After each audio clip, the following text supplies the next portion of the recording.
تو ویلیو جب تک آخرت قائم نہیں ہوتی سب کو یکساں ویلیو دے رہے ہیں, سب کو برابر ویلیو دے رہے ہیں, تبھی اللہ کی نظر میں ہدایت پر آنے میں کالے گورے میں, مالدار اور غریب میں کوئی فرق نہیں ہے. تبھی تو اللہ نے پیغمبروں کو کہا کہ آپ نے جب دعوت دینی ہے تو مالدار اور غریب کا, سردار اور غلام کا فرق نہیں کرنا, یہ فرق نہیں کرنا. پیغمبروں پر سب سے بڑا اعتراض ہی ہوتا تھا کہ آپ کی مجلس میں تو مالدار غریب لوگ بیٹھتے ہیں, ہم مالداروں کی عزت خراب ہوتی ہے ان کے ساتھ بیٹھنے پر. تو اللہ نے پیغمبروں کو کیا کہا کہ نہ ان غریبوں کو اپنی محفل سے نکالنے کی آپ کو اجازت نہیں ہے, کیونکہ اگر آپ نے نکال دیا تو اس کا مطلب اللہ بھی کیا کر رہا ہے, وہ امیر غریب کا فرق کر رہا ہے. بناتا خود امیر غریب ہے اور پھر خود ہی فرق کر رہا ہے, تو بھائی یہ تو دولت تو اللہ کی دین ہے, اس میں کسی کی فضیلت کی کیا بات ہے. تو انسان کو اللہ نے عقل دی, انسان اب خواہشات کا غلام بنے گا نا, تو میرے بھائی آپ کی نظر میں اچھا ہو سکتا ہے, اللہ کی نظر میں اس کی 2% کی ویلیو نہیں. اللہ کہتے ہیں تو اس امتحان میں ناکام. اچھا یہ بھی ایک بات ہے, اللہ نے جب عزت, دیکھو بے عزتی ہمیشہ اس کی ہوتی ہے جس کی عزت ہو. یہ میں کئی بار بیان میں مثالوں سے سمجھا چکا ہوں. بہت سے لوگوں کو میں نے یہ مثال دی نا کہ عزت, آپ کو بےزتی فیل ہو رہی ہے نا تو عزت ختم کر دو اپنی, اس سے بےزتی آپ کی فیل ہونا کیا ہو جائے گی. گھر میں ابا سے صبح شام تانے مل رہے ہیں نا ایک آدمی کو, تو کہہ رہے میں مجھے محسوس ہوتی ہے بے عزتی. تو میں نے کہا جب کئی دن تک ابا سے تانے سنتے رہو گے تو آپ کی عزت کا گراف اتنا نیچے آ چکا ہوگا کہ بے عزتی محسوس ہونے کا گراف بھی اسی حساب سے نیچے آ چکا ہوگا. تو یہ بھی ایک پیکیج ہے خودکشی سے بچنے کا. بعض لوگ خودکشی کے ارادے سے آتے ہیں میرے پاس کہ میں تو اب خودکشی کر رہا ہوں کیونکہ ابا کی طرف سے تانے اتنے بے روزگاری کے اور یہ وہ. تو میں نے کہا اس میں خودکشی کا کیا ہے بھائی, تانے ہیں تو کیا ہو رہا ہے. کہہ رہے ہیں بےزتی بہت ہوتی ہے گھر میں ہر وقت. تو میں نے کہا بےزتی تو تھوڑے دنوں میں کیا ہو جاتا ہے, انسان بےزتی کا عادی ہو جاتا ہے. تو یہ جتنی ابھی فیل ہو رہی ہے 1 مہینے بعد اتنی فیل نہیں ہوگی. تو یہ اس لیے ابھی 1 مہینے تک خودکشی کو ڈیلے کر دو, پھر میرے پاس آنا, پھر میں 1 مہینے کا پیکیج اور دوں گا, تو اس کے بعد انجوائے کرو گے اس کو. تو لیکن اب ہوتا کیا ہے, خوب سمجھو کہ اللہ تعالیٰ دنیا میں جس مخلوق کو عزت دی جاتی ہے نا, اگر وہ اپنے عزت والے کام کرنا چھوڑ دے تو بے عزتی بھی کس کی ہوتی ہے, ہمیشہ عزت دار لوگوں کی ہوتی ہے. اس لیے اللہ تعالیٰ نے جہاں انسان کے لیے جنت بنائی ہے نا, وہیں جہنم بھی کس کے لیے بنائی ہے, انسانوں کے لیے بنائی ہے اللہ نے. تبھی قرآن کیا کہتا ہے, ایک طرف قرآن انسانوں کے فضائل بیان کرتا ہے, وَلَقَدْ كَرَّمْنَا بَنِي آدم, ہم نے بنی آدم کو بڑی عزت دی. ایک طرف قرآن کہتا ہے ہم نے بنی آدم کو مسجود ملائکہ, فرشتوں کا مسجود بنایا. ایک طرف قرآن کہتا ہے ہم نے جو ہے ساری کائنات مسخر کر دی بنی آدم کے لیے. اتنی, ایک طرف اللہ کہتا ہے اولئک کالانعام, یہ انسان چوپایوں سے بھی بدتر ہیں. ارے بھائی اللہ ایک طرف تو اتنا پروٹوکول دے رہا ہے, دوسری طرف کہہ رہا ہے یہ گدھے گھوڑے سے بھی کیا ہیں, بدتر ہیں. بھائی بات یہ ہے کہ جب عزت بہت زیادہ ہوتی ہے اور آپ وہ کام کر رہے ہوتے جو گدھے گھوڑوں پہ سوٹ کرتے ہیں, تو پھر آپ کا مقام گدھے گھوڑوں جیسا نہیں ہوتا بلکہ گدھے گھوڑوں سے کم ہوتا ہے. وجہ اس کی ہے کہ وہ تو گدھا گھوڑا ہے, وہ تو وہ کام کرے گا جو گدھے گھوڑوں کے کام ہوتے ہیں. تم تو وہ تھوڑی ہو, تم تو مسجود ملائکہ ہو, تمہیں تو اللہ نے ذہانت دی, عقل دی ہے, تم وہ کام کیوں کر رہے ہو. لہذا اللہ کہتے ہیں انسان یا تو اشرف المخلوقات ہے اللہ کی نظر میں, یا احقر المخلوقات ہے, تمام مخلوق میں سب سے بدترین مخلوق ہے. والتین والزیتون میں اللہ نے یہی مضمون بیان کیا, فرمایا والتین والزیتون وطور سینین وہذا البلد الامین لقد خلقنا الانسان فی احسن تقویم ثم رددناہ اسفل سافلین. کیا عجیب قسمیں اللہ نے اٹھائی ہیں. دیکھو فرمایا والتین والزیتون, قسم ہے انجیر کی, قسم ہے زیتون کی. عجیب بات ہے یار, کھانے پینے کی چیزوں کی اللہ قسمیں اٹھا رہا ہے اور کہہ رہا ہے لقد وطور سینین, اور طور سینین جو کوہ طور ہے نا مصر میں جہاں موسیٰ علیہ السلام سے اللہ ہم کلام ہوئے تھے, کوہ طور کی قسم. اب کوئی جس کو قرآن نہیں آتا نا وہ کہے گا یار یہ اللہ کا کلام ہے, انجیر کی قسم, زیتون کی قسم اور پہاڑ کی قسم. اور قسمیں اٹھا کے اللہ کیا کہہ رہے ہیں, لقد خلقنا الانسان فی احسن تقویم, سب سے زیادہ عزت دار اس کائنات میں کون ہے, انسان ہے. انجیر زیتون کا اس سے کیا تعلق ہے کہ انسان کیا ہے, اشرف المخلوقات ہے. کوئی تک بن رہا ہے بھائی, بتا دو اگر نہیں سمجھ میں آ رہا. بھائی بظاہر تو بے ربط کلام ہے نا, انجیر کی قسم. بھائی انجیر زیتون تو کھانے کی چیزیں ہیں, یہ ایسا ہی ہے جیسے کوئی کہے کولڈ ڈرنک کی قسم, چینی کی قسم ہے. بھائی ٹماٹر کی قسم, تو اگلا بولے گا ٹماٹر کی قسم سے کیا ثابت کر رہا ہے, کہ ٹماٹر کی قسم مجھے تم سے بہت محبت ہے. اگلا کہے گا یار کیا مطلب, ٹماٹر کی قسم کھانے کی ایک چیز ہے. ٹماٹر ہو یا انجیر ہو یا زیتون ہو یا برگر ہو, یہ سب کیا ہیں, کھانے پینے کی چیزیں. اور پھر اس قسم کا کوئی مناسبت ہی نہیں بنتی کہ انسان بڑی عزت دار ہے. تو کیا مطلب ٹماٹر پیدا کیا اس سے پتہ چلتا ہے انسان بڑا عزت دار ہے؟ نا اس میں کیا ربط اللہ نے, یہی مضمون جو میں اتنی دیر سے تقریر کر رہا ہوں نا, یہی اللہ نے بیان کیا اس میں. اللہ کہتے ہیں قسم ہے انجیر کی اور زیتون کی. کیا مطلب؟ ان دو چیزوں کو دیکھ لو, پتہ چلتا ہے کہ جس انسان کے لیے یہ دو قسم کی چیزیں پیدا کی ہیں وہ چھوٹا, وہ کم ویلیو والا نہیں ہے, کیونکہ انجیر اور زیتون انسانی خوراک میں غذائیت کے معیار پہ اعلیٰ ترین خوراکیں ہیں. یہ زیتون کا تیل ہی پہ کتابوں پہ کتابیں لکھی جا رہی ہیں. زیتون کا تیل ہے نا, بھی میں اس کے فضائل بیان کروں گا تو بات بہت لمبی ہو جائے گی. زیتون کے تیل میں دھواں کم ہوتا ہے جب آپ اس کو جلاتے ہیں, اس کی آگ میں شفافیت بہت. جب بھی آپ کوئی چراغ کسی بھی تیل سے جلاؤ تو روشنی تو ملتی ہے, دھواں بھی ملتا ہے آپ کو, ٹھیک ہے نا. لیکن زیتون کے تیل میں دھواں کیا ہے؟ نہ ہونے کے برابر ہے. پھر اس کا دھواں تکلیف دہ دھواں نہیں ہے. پھر اس کی جو لائٹ ہے وہ بہت شفاف لائٹ ہوتی ہے. پھر زیتون کا تیل آپ جو استعمال کرتے ہو, اکثر تیل کولیسٹرول کو کم کرنے کے بجائے بڑھاتے ہیں, آپ میں اس کو موٹاپا لے کر آتے ہیں. زیتون میں فیٹ نہیں ہے. تو یہ تو اس پہ تو پوری اب میں کیا تقریریں کروں. دنیا کا سب سے بہترین آئل جو سمجھا جاتا ہے نا اس وقت, وہ کون سا سمجھا جاتا ہے؟ اور آپ ان قوموں کو دیکھو جن کی صبح و شام خوراک میں اولیو آئل شامل ہے, آپ ان کی صحتیں اور ان کے کلر کو دیکھو آپ جا کے, ایسا ان کے چہرے چمکدار اور شفاف ہو جاتے ہیں نا. ہم لوگ تو پراٹھوں کے ڈسے میں ہیں نا. اب آپ زیتون پی کے وہ کلر نہیں لا سکتے جو شام میں اور فلسطین میں لوگوں کا ہوتا ہے, سمجھ رہے ہو. آپ سمجھے کہ اچھا اب ہم زیتون, وہ ہوگا تھوڑے سے 2-4 دھبے شاید کم ہو جائیں, باقی وہ تو بچپن سے ان کی تو جینز میں یہ چیز شامل ہو گئی ہے نا. ورنہ جو قومیں زیتون کھاتی آ رہی ہیں نا آئل میں, آپ ان کی جو ہے نا وہ ان کی صحتیں دیکھو, آپ ان کی خوبصورتی دیکھو, آپ حیران ہو جاؤ گے. تو اس میں بڑی شفافیت ہے. اور دوسری چیز ہے انجیر کے اپنے فضائل ہیں. اس پہ بھی پوری کتابیں آپ نیٹ پہ بھی سرچ کر سکتے ہیں, ڈاکٹروں سے پوچھ سکتے ہیں انجیر کا بیج کیسا ہوتا ہے, اس کے الگ فائدے ہیں, اس میں جو کارب ہے وہ کس ٹائپ کا کارب ہے, جو اس میں نشاستہ ہے نا وہ کس نشاستے کی بھی تو کتنی قسمیں ہیں.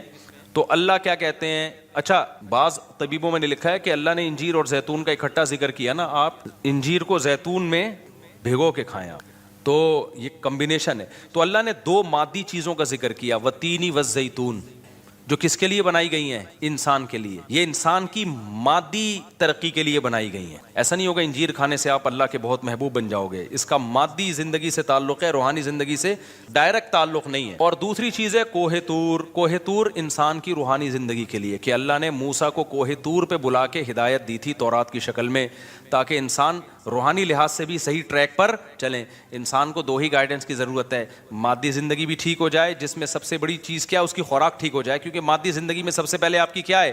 باڈی. بھائی آپ کی صحت اچھی ہے, بے شک آپ جہازوں میں سفر نہ کرو, جہاز نہ بھی ایجاد ہوتے, صحت اچھی ہوتی زیادہ زندگی اچھی ہوتی. آپ کی صحت اچھی ہو جائے تو آپ کے پاس دولت نہ بھی ہو, آپ زیادہ کامیاب لائف گزار سکتے ہو.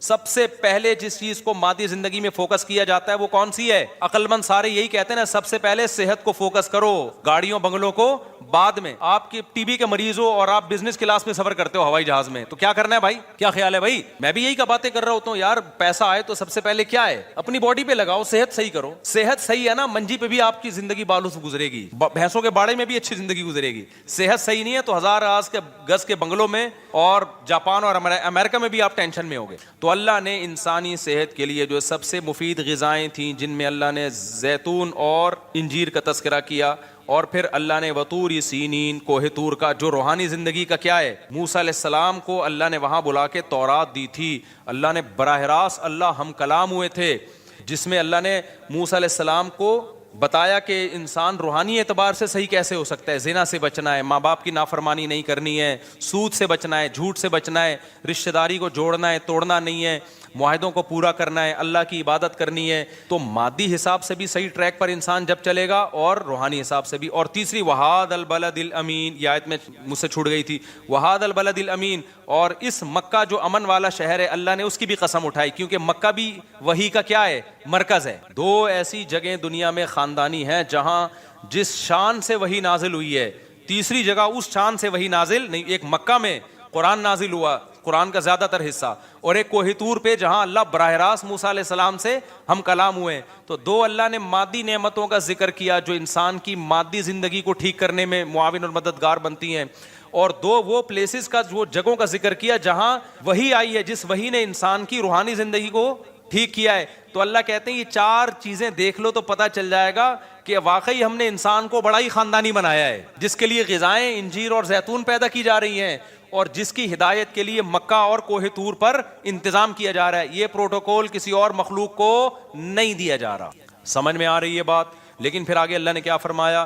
والتین والزیتون وطور سینین وهذا البلد الامین لقد خلقنا الانسان فی احسن تقویم ثم رددناہ اسفل سافلین. اللہ کہتے ہیں بنایا تو ہم نے بڑا معزز تھا، لیکن پھر ہم نے ہی کیا کیا؟ انسانوں کو سب سے بدترین مقام پہ لے گئے. ہم لے گئے کا مطلب کیا ہے؟ یعنی ان کی حرکتوں کی وجہ سے. بنایا تو اشرف المخلوقات، جس کے لیے غذاؤں میں انجیر اور زیتون پیدا کی. اس سے بھی پتہ چلتا ہے کہ ہم اپنی غذاؤں کو ٹھیک کر لیں. اللہ تو قسمیں اٹھا رہے ہیں انجیر اور زیتون کی، اور ہم اللہ نے قسمیں اٹھائیں تو اللہ قسمیں اٹھا کے بھی تو بتا رہے ہیں نا کہ یار یہ چیزیں کھایا کرو، یہ چیزیں ہیں جو تمہارے لیے میں نے پیدا کی ہیں. تم آ گئے برگر پہ، تم آ گئے یار غیر مسلموں سے نا، جو انگریز ہیں غیر مسلم میں خاص طور پہ انگریز. دیکھو ترقی اگر انگریز نہ بھی کرتے نا، مسلمان کر لیتے. ترقی ایک نیچرل ہے، ترقی ہر قوم آہستہ آہستہ انسان آگے ہی جاتا ہے. یہ تو جو پہلے چلا گیا تو اس نے ترقی کے سارے وسائل اپنے ہاتھ میں لے لیے، تو مسلمانوں کی تو خلافتیں ہی ختم ہو گئی. اگر نہ ختم ہوتی تو ہم بھی بہت آگے جا چکے ہوتے. اصل بات ہے آپ نے دنیا کو دیا کیا ہے؟ وہ چیز دی ہے وہ تو ہونی تھی. چائے ہمارے ہاں ان لوگوں کے پاس سے آئی ہے، کافی کی عادت ہمیں ان لوگوں نے ڈالی ہے، سگریٹوں پہ ہمیں ان لوگوں نے لگایا. تمام نشے کی چیزیں مسلمانوں کی نہیں تھی، ان پہ ہمیں ان لوگوں نے ڈالا. فیملی سسٹم تباہ ان لوگوں نے کیا ہمارا. میں جاپان گیا نا، وہاں کے بوڑھے بوڑھے گوروں کو گالیاں دیتے ہیں، کہہ رہے ہیں ہمارا خاندانی نظام گوروں نے تباہ کیا، انگریزوں نے. تو یہ بڑی بڑی جو برائیاں آئی ہیں نا، برگر پہ ہمیں کس نے لگایا ہے؟ آپ کے باپ دادے برگر کھاتے تھے، ڈبل روٹیاں؟ ہم تو روٹی کھانے والی قوم تھی. ہمیں غذائیں ہماری ان لوگوں نے چینج کی ہیں. کولڈ ڈرنک پہ ہمیں کس نے لگایا ہے؟ ہمارے باپ دادے تو لسی پیتے تھے، کولڈ ڈرنک کون لے کر آیا ہماری سوسائٹی میں؟ تو ہر چیز گوروں کی اچھی نہیں بولا کرو، گورے اچھے، گوروں نے ایکچولی سارا بیڑا غرق پروگرام جو ہمارا جو بیڑا غرق ہوا ہے وہ کس کی وجہ سے ہوا ہے؟ ان گوروں کی. اور یہ جو سسٹم ہے یہ بھی انہی کا دیا ہوا ہے. تو سارا اپڈیٹنگ جو سسٹم ہے نا، اپ گریڈنگ سسٹم، وہ وہاں سے آ رہا ہے. تو پورا ہی سسٹم ہی چل رہا ہے اس وقت دنیا میں. تو پیچھے تانے بانے وہ ہم پہ مسلط ہوئے ہوئے ہیں. وہ چاہتے ہی نہیں ہے کہ ہم لوگ ترقی کریں، وہ ہمیں پیچھے ہی رکھنا چاہتے ہیں. وہ چاہتے ہیں لڑتے رہیں بیٹھ کے. تو یہ اتنا نہیں گوروں کی جو ہے نا متاثر ہوا کرو. ہمارا سارا نظام، ہماری جب حکومتیں ہندوستان میں جو تھی تو اس وقت ہماری ترقی تھی، جو ہماری خلافتیں تھی اس وقت ہمارے کیا حالات تھے. یہ تو سارا ان لوگوں نے برباد کیا ہمیں، اور ہمیں اٹھنے بھی نہیں دے رہے ہیں. یہ اپنے لیے ان کے اصول کچھ اور ہیں بھائی، ہمارے لیے اصول کچھ اور ہیں. تو اتنا زیادہ اپنے آپ سے بدگمان نہ ہوا کرو. اتنے برے نہیں ہیں جتنا ہمیں برا بنا کے دکھایا جاتا ہے. تو میں بات کیا کر رہا تھا، جلدی سے بس بات کو سمیٹ کے ختم کرتا ہوں. ہاں تو اللہ نے قسم اٹھائی، والتین والزیتون وطور سینین وهذا البلد الامین. اللہ کہتے ہیں میں نے اس کی مادی صحت کا بھی انتظام کیا، اس کے لیے انجیر اور زیتون پیدا کیا میں نے، اور میں نے اس کے لیے روحانی صحت کا بھی انتظام کیا، جس کا گواہ مکہ اور کوہ طور ہے. کیسے کیسے پیغمبروں کو بلا کے کوہ طور پہ ہم کلام ہوا. موسیٰ کو اللہ نے کہا کہ یہ کرو، یہ نہیں کرو. اور یہ بات یاد رکھو، داڑھی کی ویلیو اسلام میں کم نہیں ہے. آج بھی تورات میں لکھا ہوا ہے کہ اللہ نے موسیٰ کو کوہ طور پہ بلا کے کہا کہ اپنی قوم سے کہنا کہ داڑھی مت کاٹو. تبھی یہودیوں کی اتنی بڑی بڑی داڑیاں ہم نے دیکھی ہیں.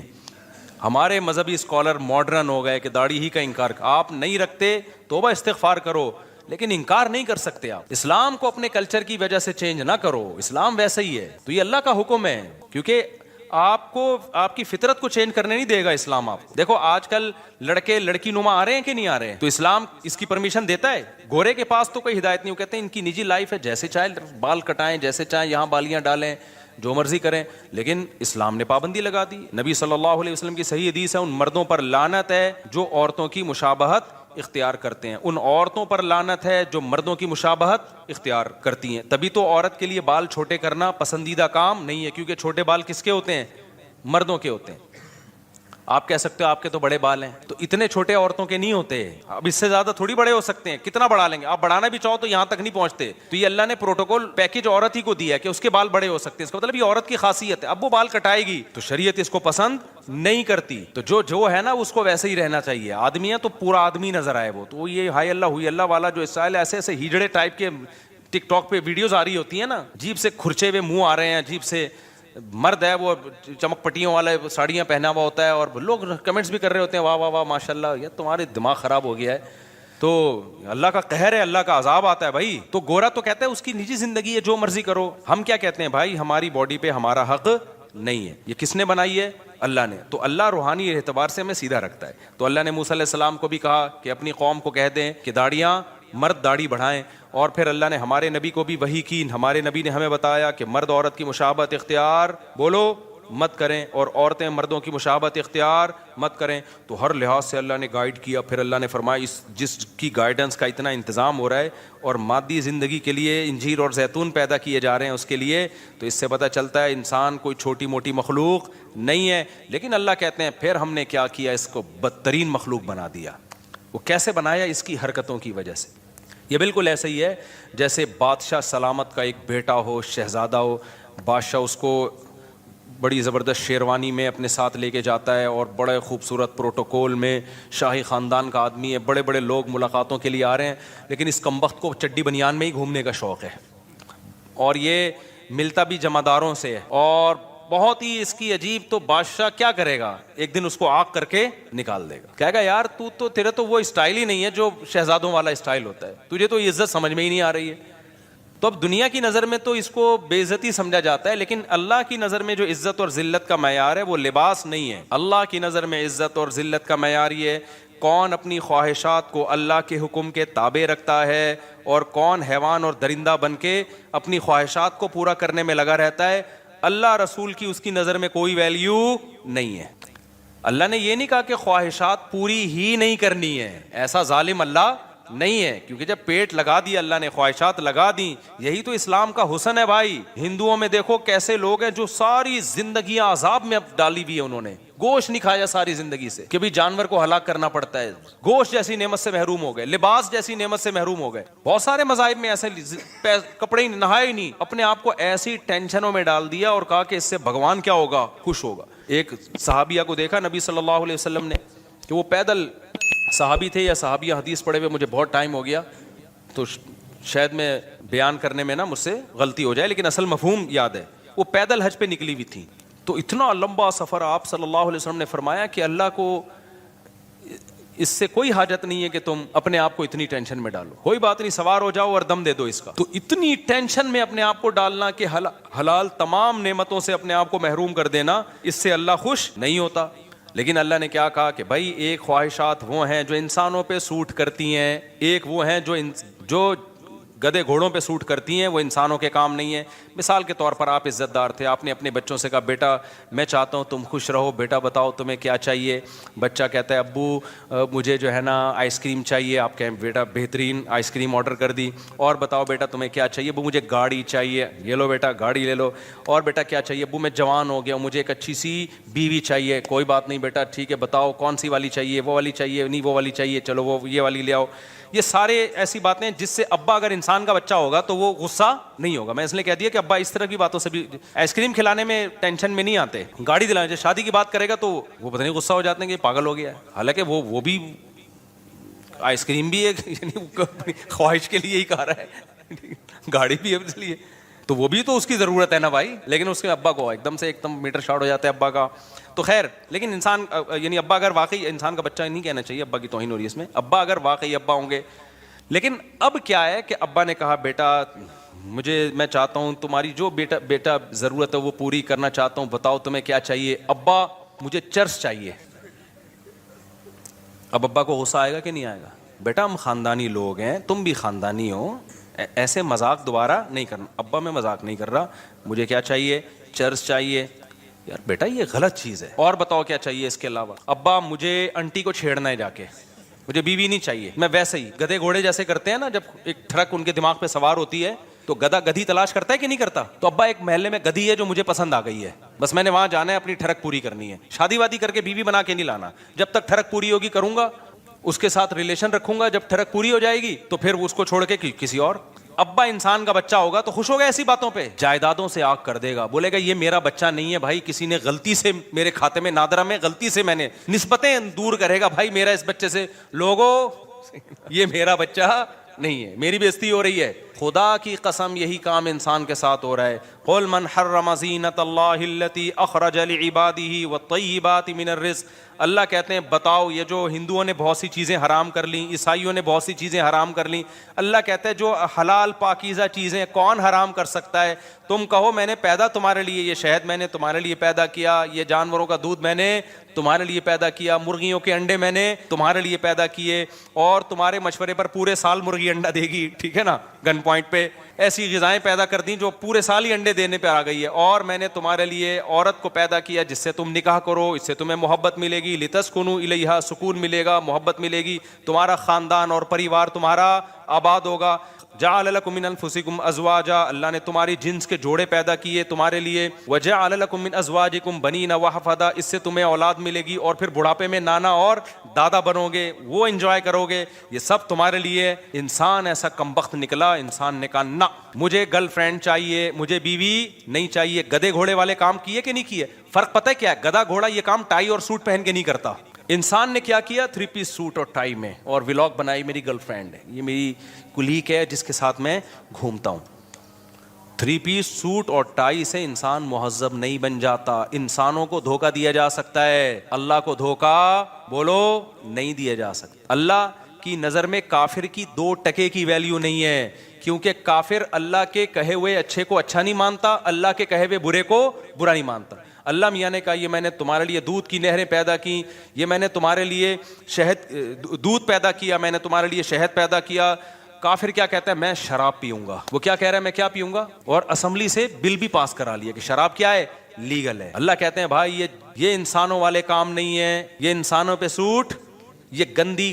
دیکھا نا شرابی کے منہ سے آنکھیں کیسی ہوتی ہیں اس کی, دیکھو فلموں کی شرابی اور ہوتے ہیں, ایکچوئل میں شرابی بولو نا اور ہوتے ہیں. فلموں کا شرابی تو ایسا ہوتا ہے آدمی کہتا ہے میں بھی 2 بوتلیں پی لوں, لیکن ایکچوئل میں جب آپ شراب نے دیکھے ہیں نا, یورپ میں بھی دیکھے ہیں, ادھر بھی تھائی لینڈ وائلینڈ میں بھی گیا, تو اتوار کی رات کو میں ایسے ہم لوگ ٹہل کے نہیں نکلے, ایسے پڑے ہوئے ہیں لوگ, منہ سے رالیں ٹپک رہی ہیں, گند بدبو.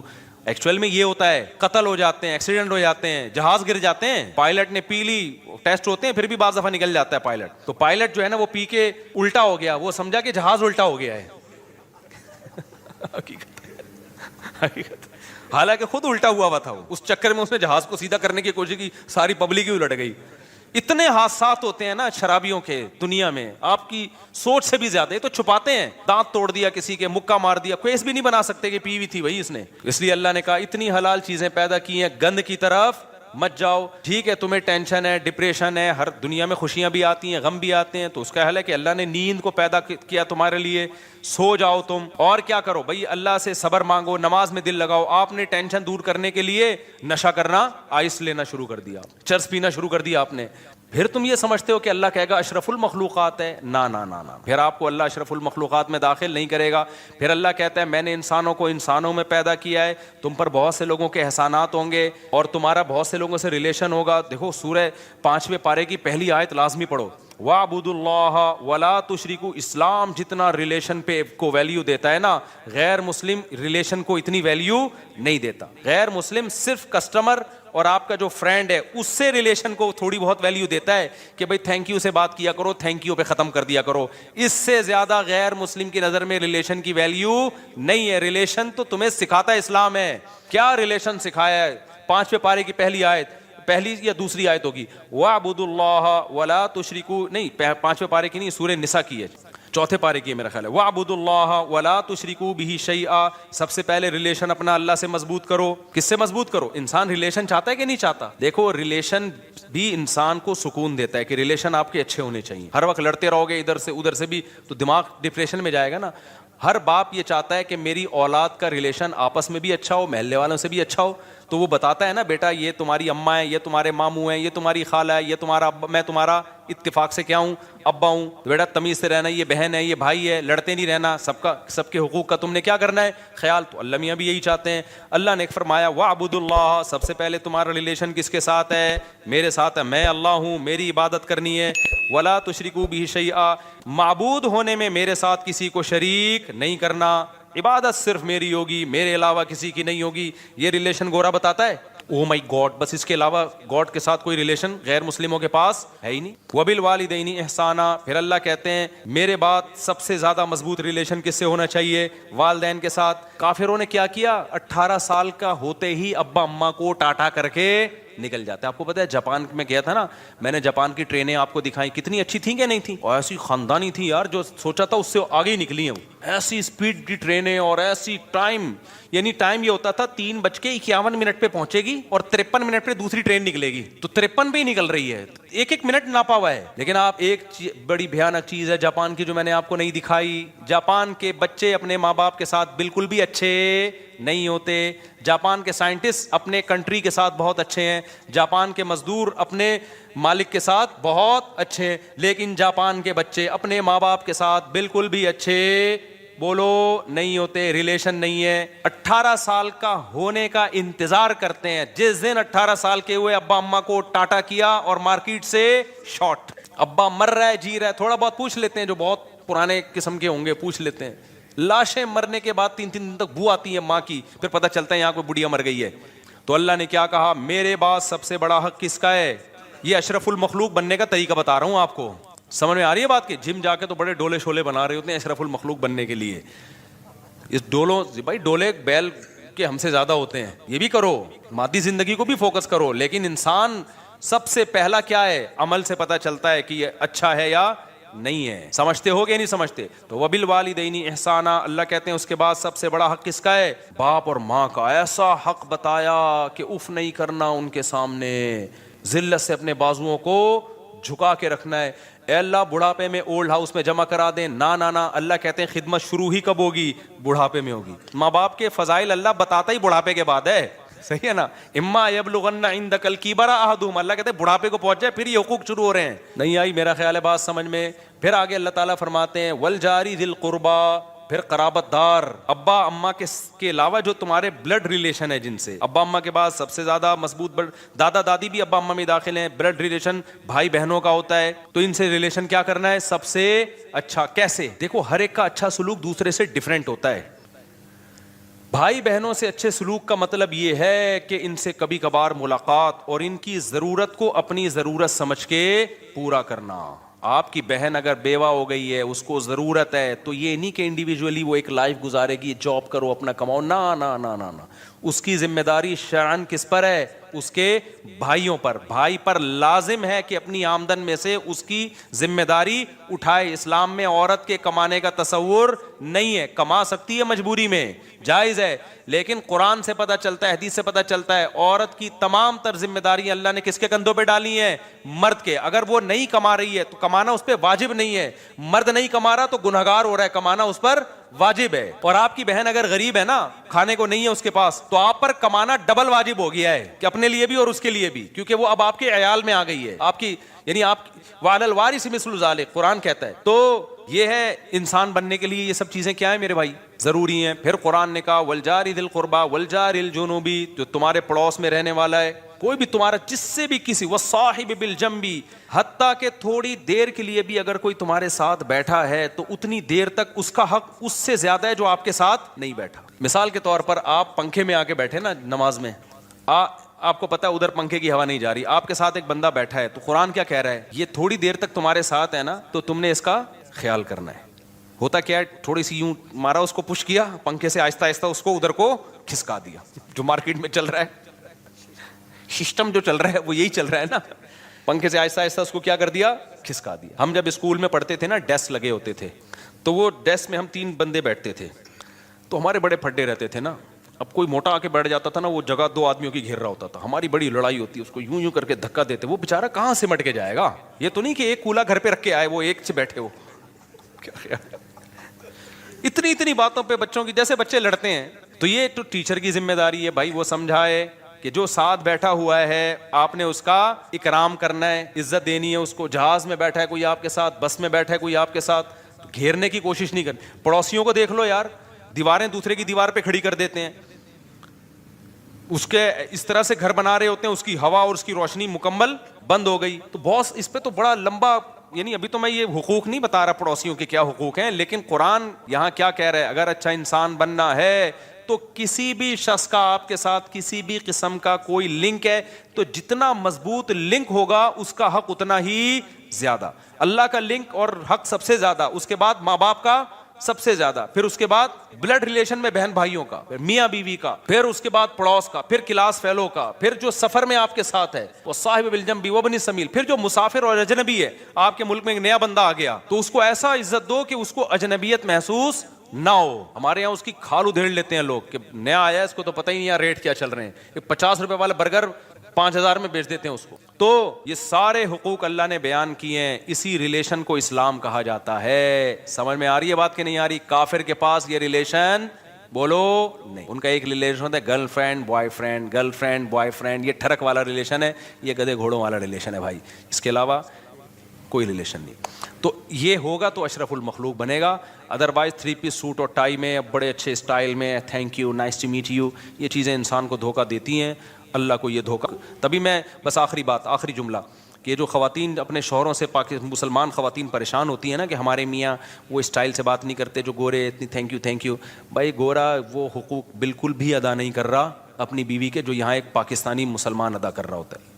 کما رہے ہو کبھی بھی نہیں کہا، کیونکہ اسلام میں پیسہ کمانا منع ہی نہیں ہے. اگر آپ جائز طریقے سے کما رہے ہیں، اس میں غریبوں کا حق رکھ رہے ہیں، رشتہ داروں کا حق رکھ رہے ہیں، اگر آپ جائز طریقے سے کما رہے ہیں تو ڈبل کمانے کس نے منع کیا ہے آپ کو؟ سلیمان علیہ السلام اللہ کے پیغمبر تھے یا نہیں تھے؟ ان کی شاہانہ زندگی قرآن نے بیان کی ہے کہ نہیں کی؟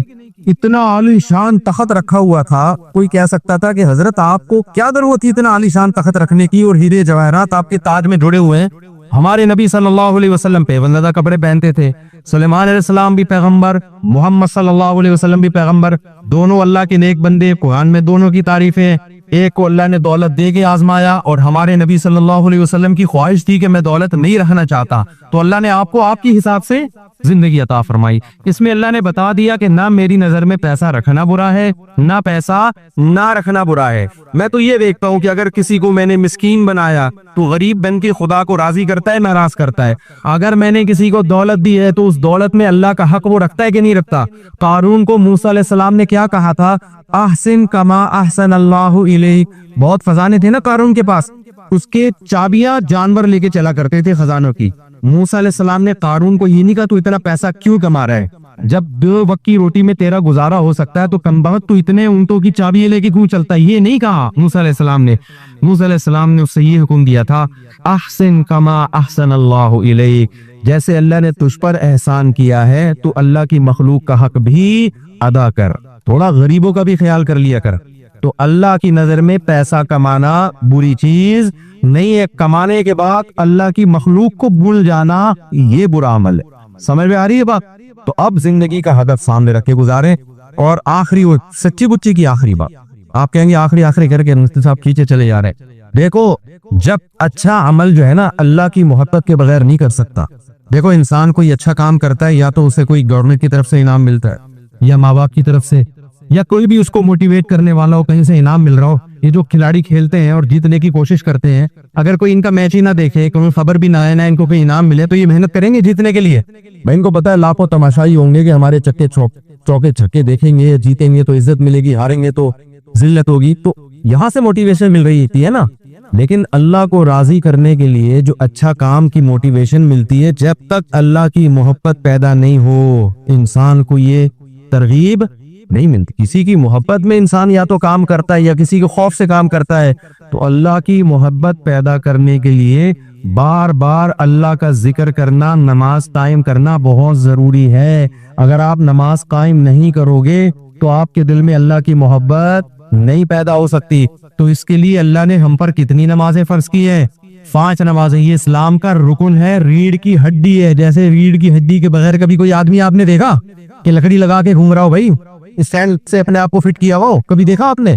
تو نماز کے بغیر اللہ ہمارے اسلام کو ماننے کے لیے تیار نہیں ہے. من ترک الصلاۃ متعمدا فقد کفر. صحیح حدیث ہے، جس نے جان کر نماز چھوڑ دی اس نے تحقیق کفر کیا. قد کا مطلب ہوتا ہے یقیناً کفر کیا اس نے.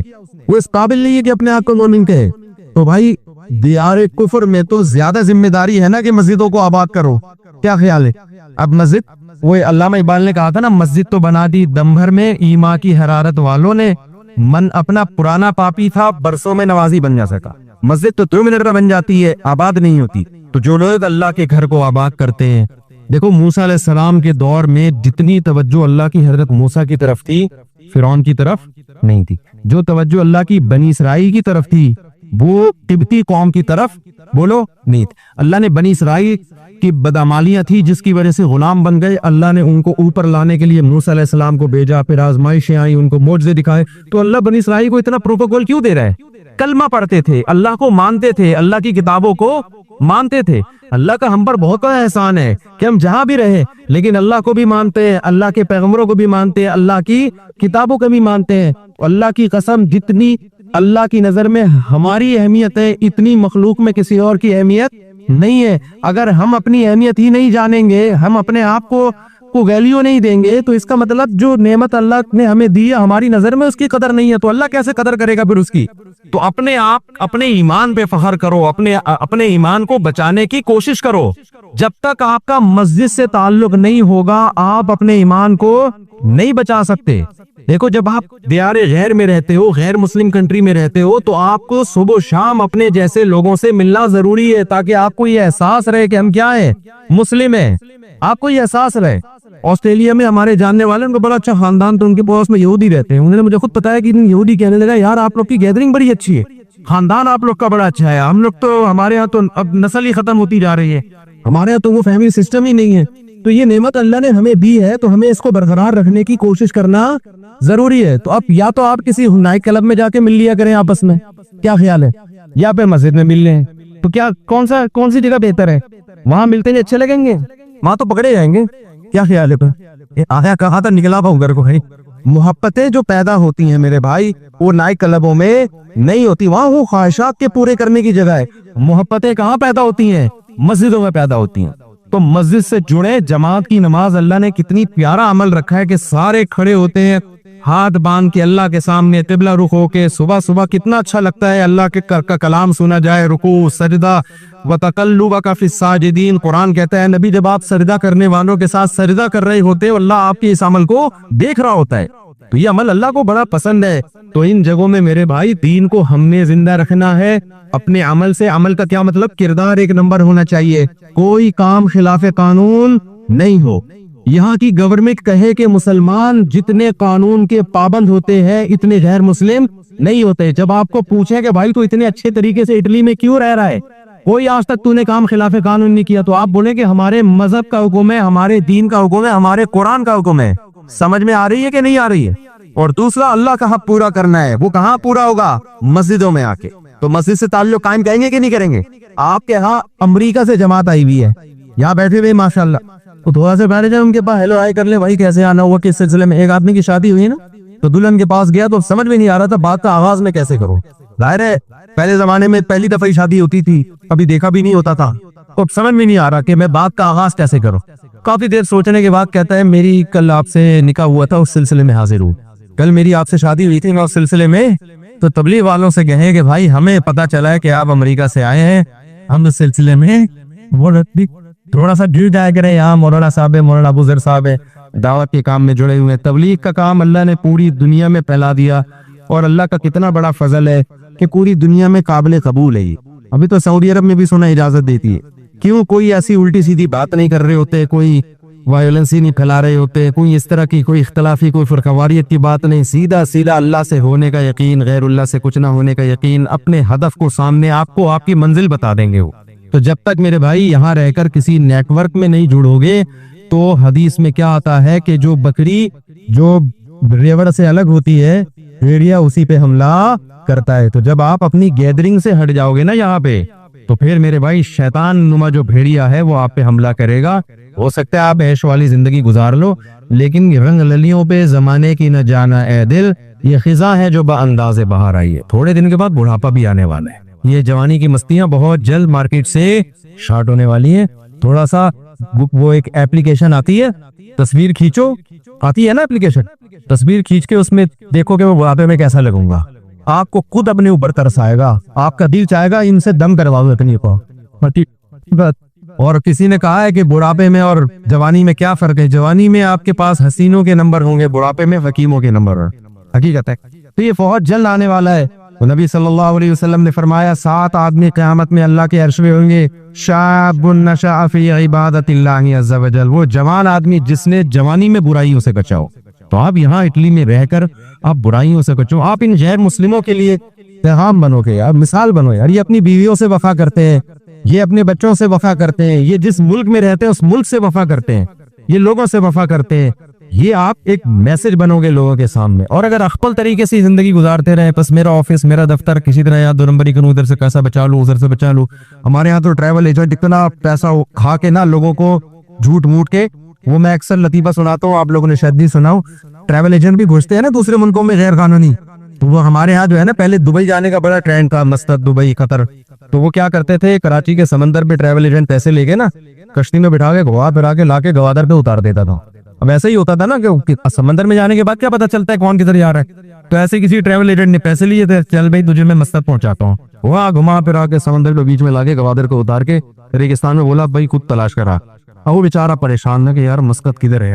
اسے ریگستان میں بندہ ملا, کہنے لگا یار مسقط کا پتہ بتا دو. کہ کہتا ہے پتہ نہیں, میں تو خود قطر میں گھوم رہا ہوں. یہ 2 نمبریہ بہت ہوتی ہے. اللہ تعالی ہم سب کو 2 نمبریوں سے بچائے. تو مسجد سے جڑنے کا سب جو ارادہ کرنے ادھر ہاتھ کھڑا کر لے. اللہ مجھے بھی توفیق دے. اگر آپ کو بھی, اگر میرے بیان کا صرف اتنا آپ نے عمل کر لیا نا کہ مسجد سے جڑنا سیکھ لیے, تو بس میں سمجھتا ہوں کہ یہاں جو اس بیان کا مقصد ہے وہ انشاءاللہ حاصل ہو جائے گی. باقی چیزیں جب جڑتے رہیں گے تو خود بخود سمجھ میں آنا شروع ہو جائیں گے. اچھا بھائی, حرام پروڈکٹ فروخت کرنے والی کمپنی میں جاب کرنا. پاکستان سے کسی نے پوچھا ہے, مفتی صاحب کیا کسی ایسی کمپنی میں سوشل میڈیا مینیجر کے طور پر کام کرنا جائز ہے جو ایسی پروڈکٹس فروخت کرتی ہیں جن میں خنزیر بھی شامل ہوتا ہے؟ اگرچہ خنزیر اس کمپنی کی میجر پروڈکٹس میں شامل نہیں. اصل میں یہ کمپنی امریکہ میں ہے اور یہ چکن اور یہ پتہ نہیں کیا لکھا, ٹرکی کا بھی کام کرتے ہیں. لیکن چکن اور ٹرکی کے بارے میں مجھے یقین نہیں ہے کہ وہ ذبح کے اسلامی طریقے کو فالو کرتے ہیں یا نہیں. دیکھیں, مینیجر تو پورے کام کو مینیج کر رہا ہوتا ہے نا, تو اس کو تو گناہ میں براہ راست تعاون کر رہا ہے. وہ جیسے سودی بینک میں جو مینیجر ہے اس کی تنخواہ تو بالاتفاق حرام ہے. تو آپ چھوڑ دیں اس جگہ جاب کرنے کو, یعنی اس جاب کو چھوڑ دیں آپ, کیونکہ یہاں حرام گوشت دکھ رہا ہے اس کمپنی میں اور آپ اس میں ایک مینیجر ہیں. اچھا, لیکن آپ نے بتایا social media manager. Social media manager کا کیا مطلب ہے؟ بظاہر ایسا لگتا ہے کہ آپ اس کی پبلسٹی کے لیے, یعنی اس کو پبلش کرنے کے لیے, اس کمپنی کو پروموٹ کرنے کے لیے ہیں آپ. تو اس کا بھی یہی مسئلہ ہے کہ جب کمپنی پروموٹ کر رہے ہیں تو اس کی پروڈکٹ کو آپ پروموٹ کر رہے ہیں اور آپ خود اپنے اختیار سے یہ کام کر رہے ہیں, تو گناہ میں واضح طور پہ تعاون ہے, اس لیے یہ جائز نہیں ہے. باقی تنخواہ حلال یا حرام ہونے کا تعلق اس سے ہے کہ اس کمپنی میں حلال کام کتنا ہے اور حرام کام کتنا ہے. تو حلال اور حرام کا ریشو نکالا جائے گا. سارے کام تو حرام نہیں ہوں گے, آپ نے خود بتایا, تو حلال و حرام کا ریشو نکالا جائے گا. یہ خود آپ زیادہ بہتر جانتے ہوں گے کہ کتنا حلال ہے کتنا حرام ہے اس میں. تو اس ریشو کے حساب سے جتنا حرام کا عنصر شامل ہو رہا ہے اتنے پرسنٹیج آپ کو اپنی تنخواہ سے صدقہ کرنا پڑے گا ثواب کی نیت کے بغیر, تاکہ باقی تنخواہ آپ کے لیے حلال ہو جائے. لیکن میں آپ کو یہ کہوں گا کہ آپ اس سے جلد اس کام سے جان چھڑائیں. انڈین آرمی جوائن کرنا. کشمیر انڈیا, کیا میں انڈین آرمی جوائن کر سکتا ہوں؟ آپ کو معلوم ہی ہوگا کہ انہوں نے کتنا ظلم کر رکھا ہے کشمیر میں, لیکن ہماری مجبوری ہے, گھر میں کب تک بے روزگار بیٹھیں. انڈین آرمی جوائن کرنا شہیدوں کے خون سے غداری تو نہیں ہوگی؟ دیکھیں, انڈیا ہو یا کوئی بھی غیر مسلم ملک ہو جو اسٹیبل گورنمنٹ ہو جس کی مضبوط, تو وہاں کی آرمی جوائن کرنا جائز ہے. اس کی حیثیت یہ ہوگی کہ جیسے کوئی غیر مسلم ہے, وہ آپ کو اپنے گھر کی حفاظت کے لیے چوکیداری کی نوکری دیتا ہے, ڈیفنس کی نوکری دیتا ہے آپ کو, تو آپ کے لیے جائز ہے وہاں. تو لیکن اس چوکیدار کے لیے جائز نہیں ہوگا کہ اگر گھر کا مالک کسی پہ ظلم کرنے کا آرڈر دیتا ہے تو آپ ظلم کریں, تو اس ظلم میں اس کے ساتھ معاونت جائز نہیں ہوگی. یہ خوب سمجھ لیں. تو انڈیا ہو یا امریکہ ہو یا برٹش ہو یا کوئی بھی کنٹری ہو, بلکہ پاکستان بھی ہو, تو آرمی جوائن, پاکستان تو ایک بہرحال اسلامی کنٹری ہے, اس کی آرمی جوائن اگر کوئی کرتا ہے اور اچھی جذبے کے ساتھ کہ میں ایک اسلامی ملک کی حفاظت کروں گا, تو نہ صرف جائز بلکہ باعث ثواب ہے, جہاد کا ثواب ملے گا. کوئی بھی اسلامی کنٹری ہو, سعودی عرب ہے یا اور بھی ترکی ہے, نیت یہ ہو کہ اہل اسلام کی حفاظت ہوگی اور اسلامی سرحدوں کی حفاظت ہوگی, تو اس میں تو بڑے فضائل ہیں. لیکن غیر مسلم کنٹری میں جب آپ آرمی جوائن کرتے ہیں تو پھر اس میں یہ اس کی فقہی تکییف ہے کہ کوئی بھی ایک ملک ہے جو ظاہر ہے اس کو یہ حق ہے کہ اپنے بارڈر کی حفاظت کرے اور اسٹیبل گورنمنٹ ہے اس کی، جیسے ایک گھر کی اپنی حفاظت ہوتی ہے تو آرمی کی بھی یعنی اپنی کنٹری کی بھی لوگ حفاظت کرتے ہیں، اور آپ نہیں کریں گے تو کوئی اور کرے گا یہ کام. تو اس کی فقہی تکییف یہ ہے، لہذا اس میں آرمی جوائن کرنا جائز ہے، لیکن کسی پہ ظلم کرنا کسی قیمت پہ جائز نہیں ہے، چاہے وہ پاکستان کی آرمی ہو، چاہے وہ سعودی عرب کی آرمی ہو، چاہے وہ یو ایس اے کی آرمی ہو، چاہے برطانیہ کی، چاہے انڈیا کی آرمی. تو اگر کوئی آرمی کا فوجی یہ سمجھتا ہے کہ مجھے ایسے کام کا آرڈر دیا جا رہا ہے جو 100% شرعاً ناجائز ہے، ظلم ہے، اس کی کوئی لاجک بنتی نہیں ہے، تو وہ کسی کے لیے بھی اس میں اپنے آفیسر کی اطاعت جائز نہیں ہے. مثال کے طور پر آرمی کا ایک آفیسر کسی ایک آرمی والے کو کہتا ہے کہ اس کو شوٹ کر دو، بلا وجہ کہتا ہے بس ویسے ہی، اور کوئی اس کی لاجک نہیں ہے، تو جائز نہیں ہے اس آفیسر اس ایک فوجی کے لیے کہ اپنے آفیسر کے کہنے پہ کسی بے گناہ کو وہ گولی مار دے، تو شرعاً جائز نہیں ہے. لیکن دنیا کے ملکوں کا قانون ہے کہ اس کو یہ کرنا پڑے گا، تو یہ قانون ہی غلط ہے. لیکن بعض دفعہ پتہ نہیں ہوتا فوجی کو کہ یہ جو حکم دیا جا رہا ہے ظلم ہے بھی یا نہیں ہے. جہاں پتہ ہوگا تو وہاں قطعاً جائز نہیں ہے، چاہے وہ پاکستان آرمی ہو، چاہے کسی بھی کنٹری کی آرمی ہو، جہاں 100% یقین ہے کہ بھئی یہ ظلم برائے ظلم ہی ہے. تو کسی انسان کو بھی کسی پہ ظلم کی اجازت نہیں ہے، اور ظلم میں تعاون کی اجازت نہیں ہے. کسی کنٹری کو بھی اجازت نہیں ہے کہ کسی پہ ظلم کرے، اور کنٹری کے آرڈر کو فالو کرتے ہوئے کسی پہ ظلم کرنے کی کسی شخص کو بھی اجازت نہیں ہے، کسی آرمی کو بھی اجازت نہیں ہے. تو خلاصہ یہ نکلا کہ انڈیا ہو، امریکہ ہو، برٹش ہو، پاکستان ہو، اسلامی ہو، غیر اسلامی ہو، کوئی بھی کنٹری ہے، آپ اس کی آرمی میں اگر آرمی جوائن کرتے ہیں تو حرام اور ناجائز کاموں میں اپنے آفیسر کی بات ماننا، ملک کی قوانین کو فالو کرنا جائز نہیں ہے. بعض لوگ یہ کہتے ہیں کہ جی ہم تو مجبور ہیں، ہمیں تو آرڈر ہے اوپر سے، اور فوج میں آرڈر از آرڈر. تو یہ جو ہے نا فوج میں یا کسی بھی کنٹری میں آرڈر از آرڈر، یہ کہنے کے حد تک تو بڑا اچھا ہے یہ، لیکن جہاں 100% ظلم ہوگا تو انسانیت پہلے ہے. کنٹری بنتے ہیں انسانوں کے دفاع کے لیے، نہ کہ انسان جو ہے وہ کنٹری کے لیے بنتے ہیں. یہ خوب اچھی طرح سمجھ لیں.